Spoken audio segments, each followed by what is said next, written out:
J'organise une fête pour célébrer cette fête afin d'honorer le retour de mon fils. Après arranger les choses, il a étalé un tapis. Le tapis qui était en couleur rouge. Frère, prenez nous faisait le commentaire. Il dit ce tapis-là,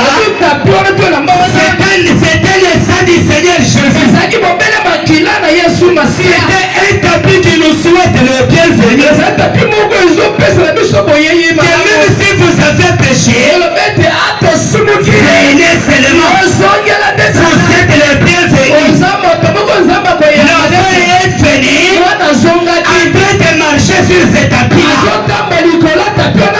Et son père lui a embrassé. Il lui a aimé. Pourquoi? Parce que l'enfant avait réveillé sa conscience.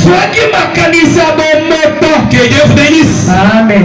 Écoutez les livres d'Exode que nous venons de lire. La Bible dit, si tu achètes un esclave hébreu, il sortira libre à la 7e année. Il va travailler pendant 6 ans. Et à la 7e année, tu dois le laisser libre. Il doit rentrer. Et ce qui m'a beaucoup impressionné, c'était au verset 6. La Bible dit, si l'esclave dit à son maître que je n'aime pas être libre, je vais rester dans tel état que je suis, je n'aime pas laisser l'esclavagisme, je n'aime pas quitter l'état où je suis. Si l'esclave déclare lui-même, la Bible dit, le maître va prendre cet esclave, il va le présenter devant Dieu, et il ira avec cette personne-là jusqu'au poteau du temple. Et la Bible dit, il va lui pincer l'oreille avec un pinceau. C'est ainsi qu'il reste l'esclave pour toujours. Toute sa vie, il sera l'esclave de cette personne.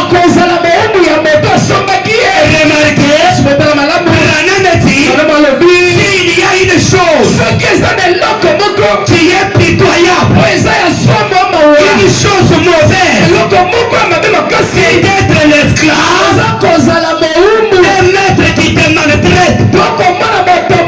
Il ne sera jamais libre. Mais la Bible dit, si l'esclave lui-même ne veut pas quitter dans l'état où il est,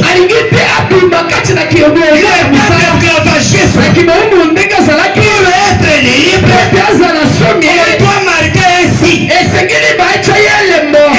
signe-là, ça va sceller sa condamnation éternelle. Que Dieu vous bénisse. Amen. C'est pourquoi Branham dit, nos sœurs du message ne doivent pas avoir les oreilles trouées. La marque de la bête. Prêché le 17 avril 1961. Paragraphe 72. Le prophète dit, permettez-moi de vous donner un petit passage des Écritures ici. Juste une minute.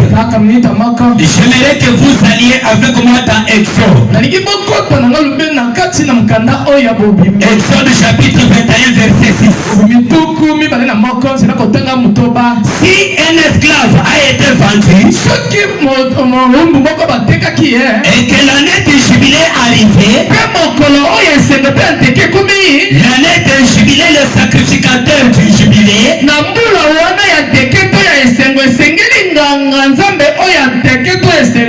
sonnait de la trompette. Combien savent cela? La trompette, cette trompette, il sonnait cela.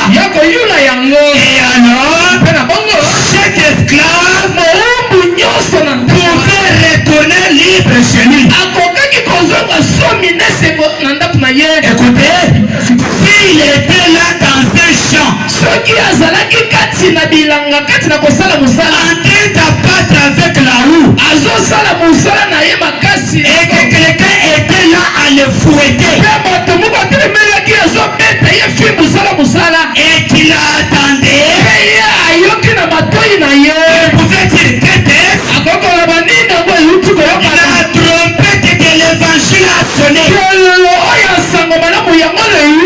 annonçant de bonnes nouvelles. Il jette cette roue par terre et il se retourne directement et il dit, tu n'as plus droit à rayer sur moi. Il est maître d'esclavagisme. Ma conscience est réveillée. Je dois valoriser ma délivrance. Maintenant, je connais que je ne suis pas un esclave. Et toi qui m'es dominé, et toi qui m'es fouetté, tu n'as plus droit de régner sur moi. Frère Branham dit, il dira, je retourne auprès de ma femme et de mes enfants. J'ai été vendu ici dans l'esclavage. Mais avez-vous entendu cette trompette qui a retenti? Cela veut dire que je suis un hébreu. Frère Branham dit, un enfant de Dieu, même s'il est dans les péchés, cela n'exclut pas qu'il soit un enfant de Dieu. Il peut être dans n'importe quelle église.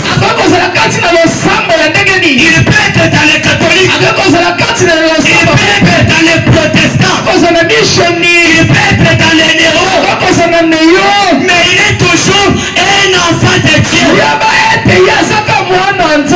Un jour, il entendra la trompette. La trompette va sonner.